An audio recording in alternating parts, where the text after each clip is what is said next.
Sa ibang balita, biyaheng Osaka, Japan, si Pangulong Ferdinand R. Marcos Jr. para sa kanyang working visit doon.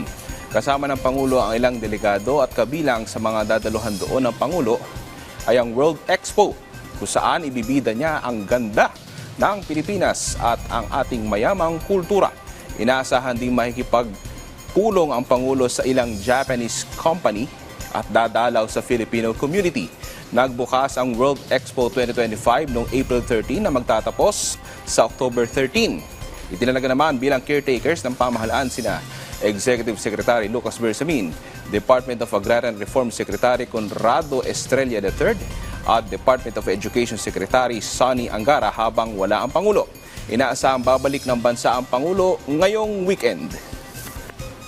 Ang pagpunta po ng Pangulo doon ay para po pasinayaan, puntahan at ipagmalaki ang pavilion ng Pilipinas sa nasabing World Expo sa Osaka 2025.